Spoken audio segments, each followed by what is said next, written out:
Jornal CP2 Engenho Novo, eleições para a reitoria 2013. Agora eu converso com o professor Oscar Alac, 32 anos de Pedro II, 12 anos que atua aí nas questões administrativas do colégio. Professor, a gente sentiu assim falta do senhor no início da campanha, né? Pelo menos assim, a gente pôde perceber que os outros candidatos já vieram, já se posicionaram mais. Isso é uma estratégia? Ou o que o senhor... Não, é fruto do calendário de visita das unidades, em que cada candidato visita num determinado dia. No mesmo horário não é possível isso acontecer em função das aulas dos meninos, né? Então, certamente é porque eles programaram inicialmente aqui e a minha coordenação de campanha programou hoje, no dia que eu estive aqui de manhã, e foi as salas. Uma das suas propostas é creche no Colégio Pedro II. Explica melhor para a gente essa proposta. A creche faz parte do projeto de educação infantil que deveria estar implantado nessa escola e não foi implantado dessa maneira.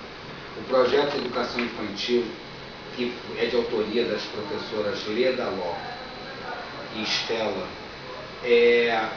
foi aplicado em Realengo, implantado em Realengo, mas não em Toton, não na sua totalidade. E na sua totalidade, e esse projeto eu disse que é delas, a adaptação deles para o Pedro II. Na verdade, isso é um projeto governamental. E reza o projeto original, que as creches fazem parte da educação infantil. Então, na verdade, o que está escrito aí, e que pode ser melhor complementado, está sendo agora através do seu jornal, é que eu pretendo fazer com que o projeto de implantação da educação infantil seja o original, com a creche, e pretendo que este projeto abranja a maioria das casas ao longo de 4 anos de modo paulatino. Devo lembrar você que creche hoje é um valor social, tem valor agregado. O IBGE divulga que 78% das famílias brasileiras têm a mãe, a mulher, como seu arrimo, como a sua fomentadora. E nada mais necessário hoje em dia, não só a mãe professora, todas, é que elas tenham amparo para os seus filhos, amparo para a maternidade e amparo para que essas crianças, na fase de leitamento, tenham a mãe por perto. Então, creche é mais do que um fator educacional, é um fator social. E sociologicamente falando, é bom que você tenha certeza de os seus leitores que esta medida, dentro de pouco tempo no país, vai ganhar muita força em função da nova faceta das famílias, fundamentalmente, e em função do ganho que você, na empresa privada, tem, e no sistema público também, de ter esta mãe produzindo muito mais tranquilamente, muito melhor, com a sua prole próxima. Isso é uma prioridade do senhor ser eleito reitor? Eu acho que as prioridades são todas aquelas que se apresentam no momento em que elas precisam ser resolvidas. Digamos que isso seja uma meta. A gente sabe, né? Está filmando? Tá. Que pena. A gente sabe que o senhor, né, participou ativamente do processo de expansão do Colégio Pedro II. Como fazer esse processo de expansão com qualidade? Sabemos, né, que, evidentemente, temos problemas, né, ou seja, expandimos o Colégio Pedro II, mas às vezes não nos preocupamos com a questão da qualidade, da questão da estrutura do colégio para ser oferecido aos alunos. Discordo. Eu creio que a sua pergunta está em quadro de sugestionamentos e de influência de terceiros. Mas esse é o meu papel enquanto jornalista. Claro, eu não estou brigando com você, não. Só estou dizendo que a implantação foi feita com qualidade. O seu colega que estuda em Realengo, em Niterói, em Caxias, ele tem o mesmo perfil intelectual que você. Pode acreditar nisso. Por outro lado, a boa escola pública, ou melhor, o bom serviço público, num país como o nosso, ainda em desenvolvimento, tem que ir de encontro àquela população que nos offriu desse benefício. Vocês precisam entender o que é para um menino da Baixada Fluminense vir para o Rio estudar, levando 2 horas e meia numa condução para vir, 2 horas e meia para voltar.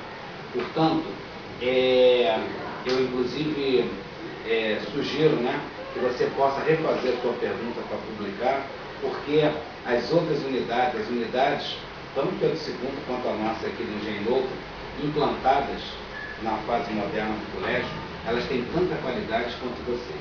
E digo mais, em alguns casos tem mais qualidade do que algumas que nós já tínhamos há alguns anos.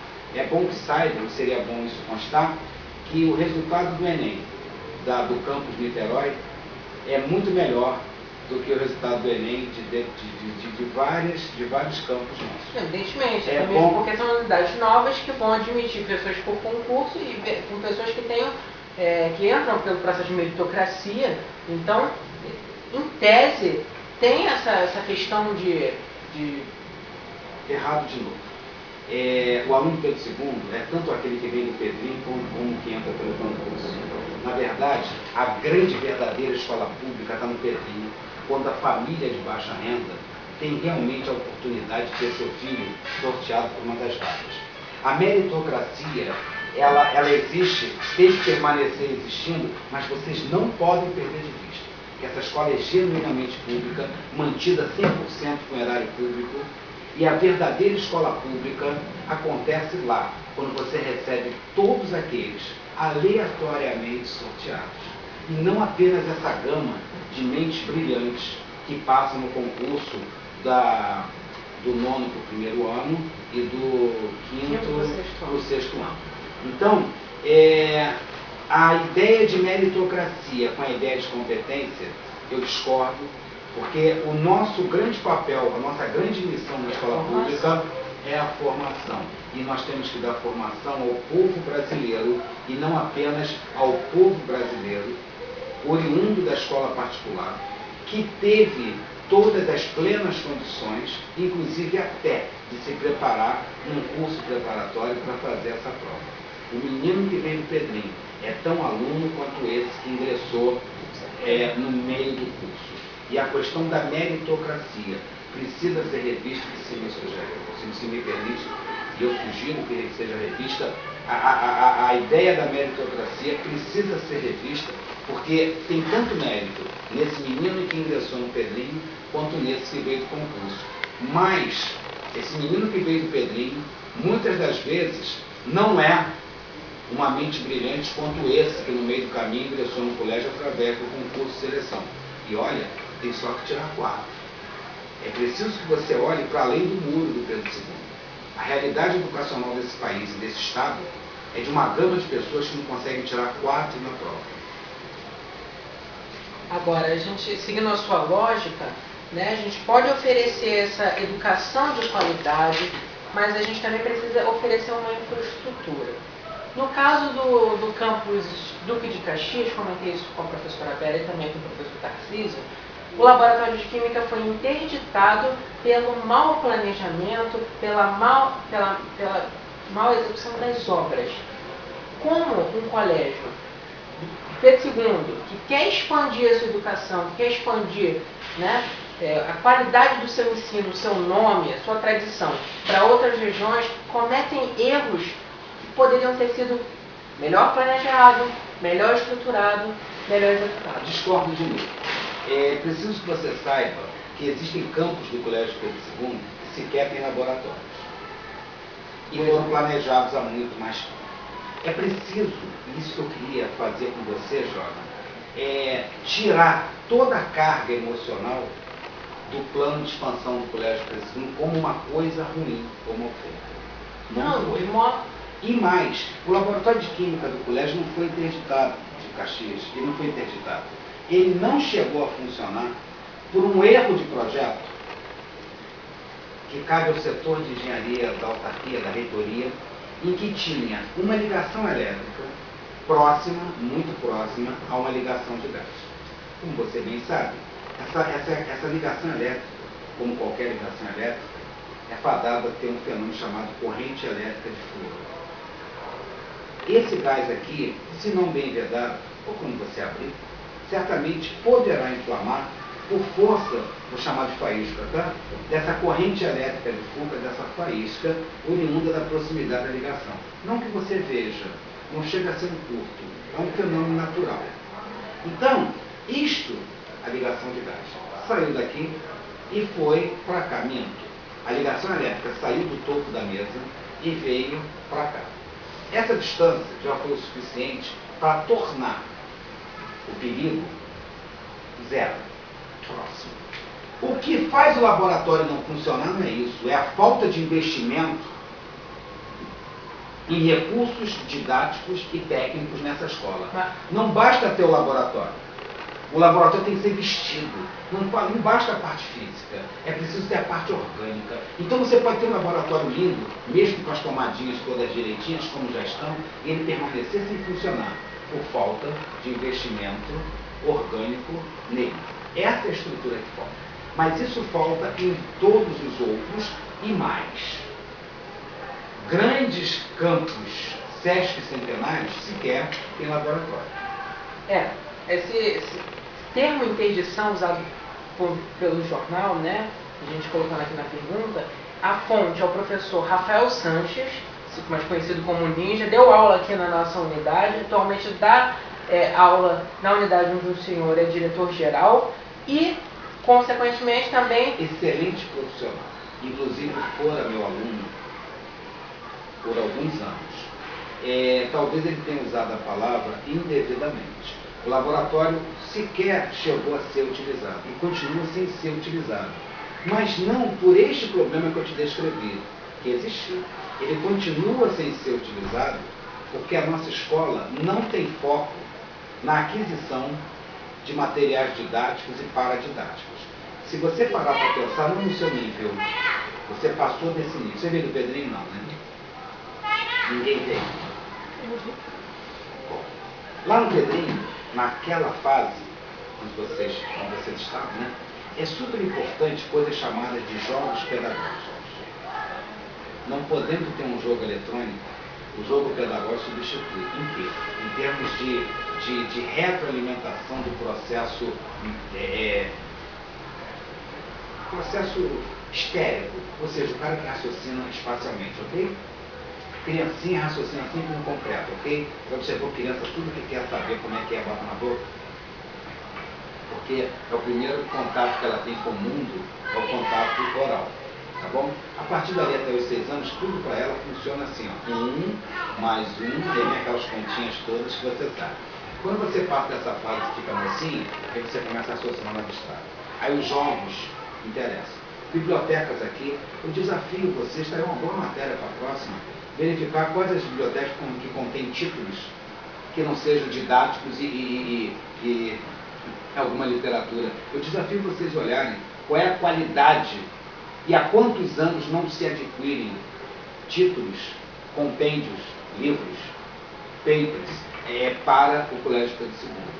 E a onda cibernética acaba deixando de lado mais ainda esse tipo de atividade acadêmica, extremamente importante. Quero saber, queridos, queiram saber, que nada substitui a leitura. A cibernética serve para você acessar a informação, mas o livro serve para você constituir racionalmente essa informação. Então, qual vai ser a sua proposta para colocar... Orçamento é uma coisa em que você tem... Orçamento é isso aqui, tá ok?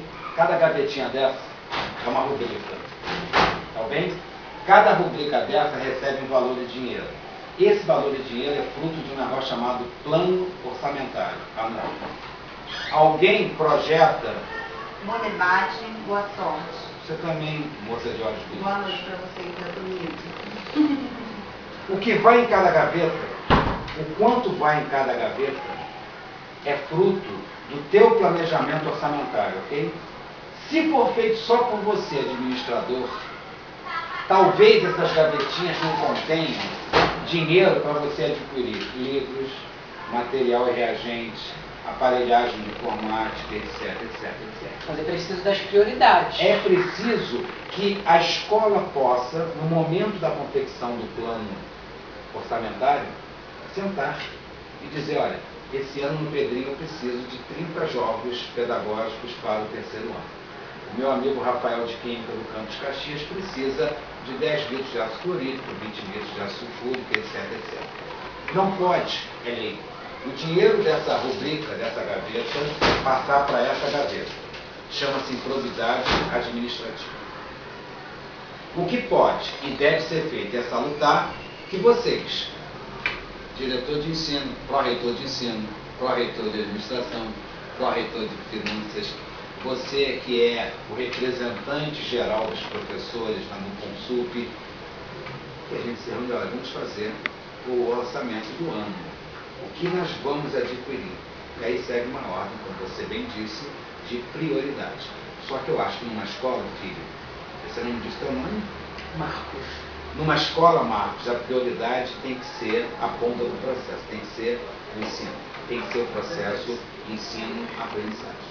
Então, é assim, claro, assim de modo grosseiro, como eu expliquei, que funciona.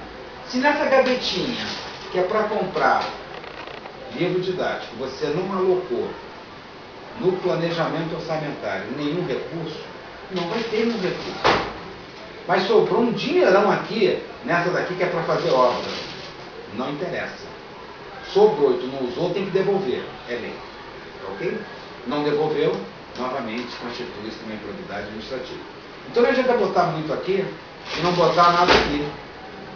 Agora, se o teu recurso é parco, se você tem pouco, aí entra novamente o que o Marcos colocou para mim. Qual é a prioridade? É isso ou aquilo? E o grupo vai dizer, é isso. Se é isso, vai nessa gavetinha. Se é aquilo, vai... Então precisa ter uma luta da reitoria junto à comunidade escolar, ao Ministério da Educação, para que essas verbas sejam direcionadas, melhor direcionadas. Pior do que isso, Marcos. Não precisa mais lutar. O orçamento da escola é suficiente hoje em dia. No governo PT, dentro do governo PT, em momento algum, houve uma retração do orçamento, ok? O problema é mesmo interno, de falta de planejamento, de falta de vontade política e de falta de visão prospectiva para você saber que muito mais importante do que fazer obras e obras e obras e obras, muito mais importante é você, por exemplo, dar ao Rafael de Química, você chamou de ninja, condições para ele desenvolver as aulas práticas. Dar condições aos meninos do Pedrinho, que não são mais, de terem, dentro da aula de matemática, alguns jogos pedagógicos que acelerem, que melhorem a capacidade deles de abstração, de lógica. E por aí vai. Você trabalha junto com a professora Vera, na administração dela? Trabalhei e trabalho. Trabalha também. E reivindicou em alguma vez esse Não, processo? porque o processo hoje em dia não é esse processo de reivindicação. O processo hoje em dia é da Pró-Reitoria de Administração fazer o plano orçamentário. Mas não tomou alguma atitude? Não, ninguém chama a gente para se apresentar. Mas aí o senhor se colocou? Nos colocamos, todos os diretores gerais se colocaram, quando já estava pronto e quando foi divulgado. Nunca eu fui chamado, e nunca nenhum deles foi chamado, para participar dessa colocação nas gavetinhas. Tá? De mais a mais, na verdade, nem seríamos nós os principais atores a serem chamados. Tá? Penso que deveria ser chamado em primeira instância chefe de departamento, tá? Coordenadores de área, assim como o Rafael, que certamente tem maior ciência do que eu do métier do laboratório de química do que eu. Mas você é o diretor-geral do campo. Sim, mas não é assim que a coisa funciona. Quem está naquele setor, você há de admitir, conhece muito melhor do que você, que é o diretor, como já diz, geral. Então é tão fácil consultar o Rafael, ou consultar o Edson, o professor, ou a Natasha de biologia, ou o menino Arthur de física, e dizer, vem cá, qual é a programação esse ano? Quais são as práticas que vamos fazer? São 5, são 10, são 12, são 15? Para fazer essas práticas, qual é o material que precisa? É esse aqui? É esse. E você encaminha. Essa etapa não acontece. Nunca aconteceu. E não sei se complemento sua pergunta, é claro que isso é um mote nosso. Isso é um objetivo nosso, até porque eu estou aqui praticando uma fala de crítica e não tem sentido nenhum eu dizer para você que essa minha crítica que faço hoje não será resolvida numa possível gestão. Uma das suas propostas também é a reforma dos padrões de ensino, né? Como vai ser essa reforma nos padrões de ensino? Qual é o objetivo, qual a forma que o senhor pretende levar? Na verdade, não é padrão de ensino. Na verdade, a gente pensa, por observação,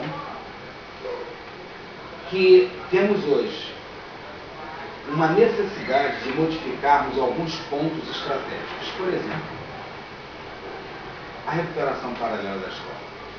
Eu digo a vocês que eu acho que é uma recuperação cínica, em que você dá uma semana, 2 tempos de química, 2 de matemática, um disso, um daquilo, com todo mundo dentro da sala, com o objetivo de resgatar o conteúdo de um menino que não atingiu a nota necessária.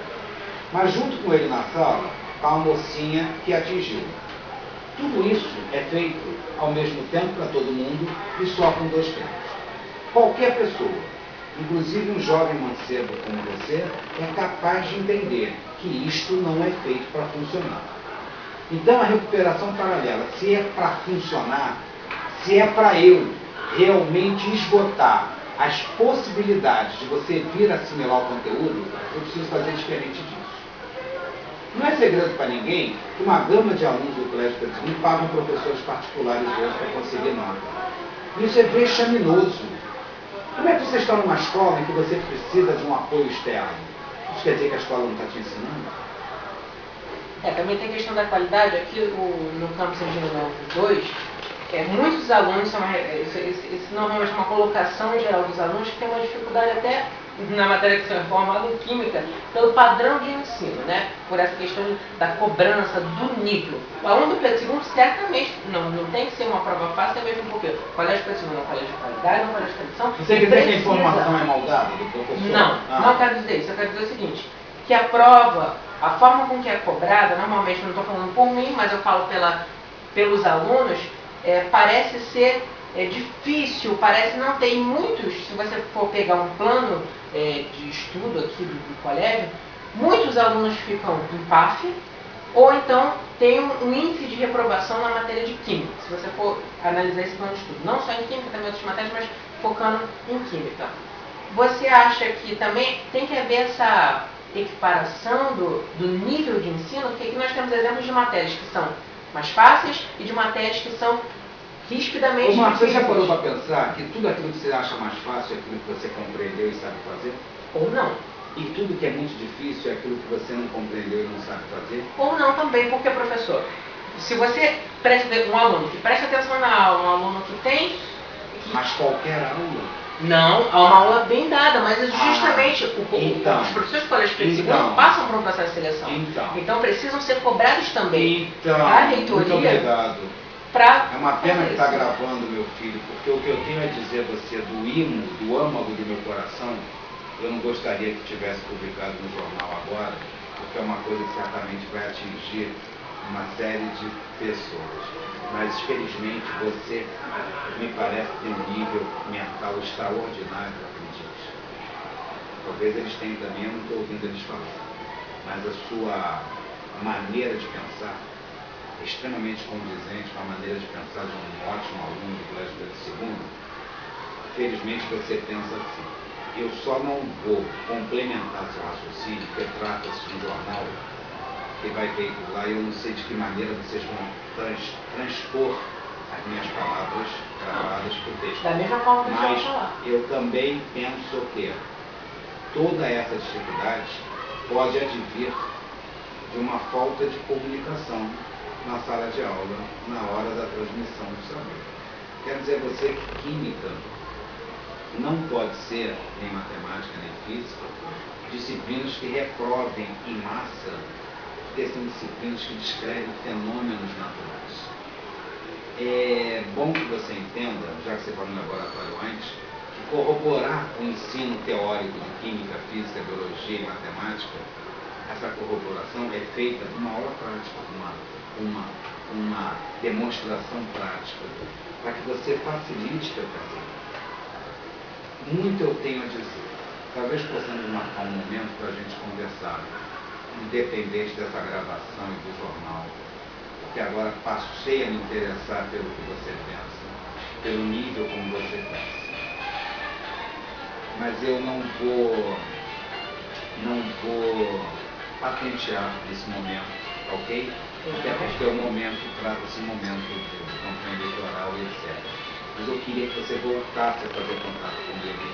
O meu telefone depois, no de final da trabalho é esse entrevista, aqui. a gente coloca... E eu preciso ir para o debate, porque eu Só um quero me instante, preparar. professor, para a gente poder concluir essa entrevista, como eu consegui fazer com todos os outros dois candidatos. Você critica fortemente a centralização que a atual reitora pro tempore, professora Vera Maria, faz em relação às decisões. Mas o senhor também é um candidato da direita, um candidato também que preza o... Estou certo? Quero saber primeiro.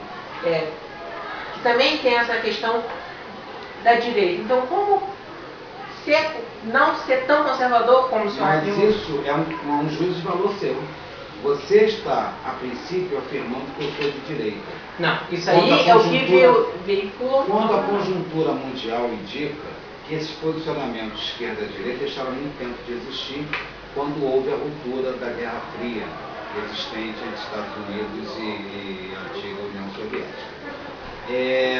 Você vê hoje partidos considerados de esquerda no passado extremamente centrais. Essa coisa hoje me parece que não tem muita lógica nem faz muito sentido. Mas menos sentido faz ainda, ao ser entrevistado, eu ser considerado disto ou daquilo. Eu não sou de direita nem de esquerda, eu sou apenas um servidor interessado em cooperar com o desenvolvimento do Colégio Pedro II. A centralização pior não é nem esta da decisão. Esta tem um jeito maior. A decisão pior é a descentralização de recursos. Inclusive, a lei determina que o seu campus tenha um orçamento concernente com o que você tem aqui, o seu tenha outro, o seu tenha outro, o seu tenha outro, cada um seja dono do seu nariz, prestando conta à reitoria. Acho que isso, a partir desse momento, até porque só existe uma liberdade, né, na pessoa, liberdade financeira, tá? Se você não é autônomo financeiramente, você não é autônomo de jeito nenhum. Então, isto, sem tirar a unidade do colégio, o presidente tem que se manter sempre indivisível. Mas eu preciso dar a você, diretora-geral do campus Engenho Novo 2, daqui a uns 10 anos, quando você voltar, eu tenho que dar a você condições de planejar e executar conforme a sua necessidade. No momento que isso acontecer, Marcos, a descentralização das decisões começa a acontecer também, ok? Então, eu acho que primeiro tem que acontecer uma e a outra vem a rebote. Não há mais espaços, penso eu, para pessoas que estão num extremo ou estão na outro extremo. Na verdade, não há mais espaço sociológico para nenhum caso extremo. É só você examinar hoje quantas questões dogmáticas estão caindo por terra e estão sendo discutidas. Ok? Coisas que eu daria para você que até o final do século XX eram questões bem dogmáticas. Casamento entre pessoas do mesmo sexo, a nova constituição familiar. Professor, rapidamente, a gente já vem caminhando para o final da Eu entrevista. preciso ir. Exatamente. Apenas uma pergunta, rapidamente, em relação ao Grêmio. Qual vai ser a sua relação, qual a postura que você vai adotar, se eleito, e com relação aos Grêmios? Só respeitar, o Grêmio não diz respeito a ninguém tomar decisão nem ter posicionamento. O Grêmio é uma entidade independente, constituída por alunos, e eu não creio que caiba nenhum tipo de interferência, apenas que o Grêmio não esqueça que ele é Grêmio aluno que está numa escola, é constituído por alunos da escola, e as normas da escola ficam valendo para todos que estão aqui, não só para o Grêmio. Agora, quanto à interferência em Grêmio, não pode haver nenhuma, nem ninguém pode pensar em ter. É uma estrutura independente da reitoria. Para acabar, o bate-bola jogo rápido, eu digo algumas palavras, o senhor responde rapidamente também para a gente encerrar. Senhor eleito, vão se passar 4 anos, como o senhor vê o Colégio Pedro II ao final destes 4 anos? Humanizado. Para você, o que foi chamado golpe? Não discuto isso. Eu não uso desses termos. Defina em uma palavra a sua campanha. Humanístico. Que você almeja para o Colégio Pedro II Campus Engenho Novo? O que eu almejo para os demais. Professora Vera Maria. Uma excelente professora, uma boa amiga e que tem bastante serviços prestados no Colégio Pedro II. Professor Tarcísio Mota. Excelente professor, militante político e pessoa que, fora desse espaço político, é uma pessoa de extremo bom tratamento. Oscar por Oscar. Sonhador. Professor, muito obrigado pela sua entrevista. Você tem que me ligar. Ok, eu quero pode conversar. marcar Não aí. deve conversar com o jornal, não. Você que nos acompanha, vote consciente, Jornal CP2 Engenho Novo, eleições para a reitoria.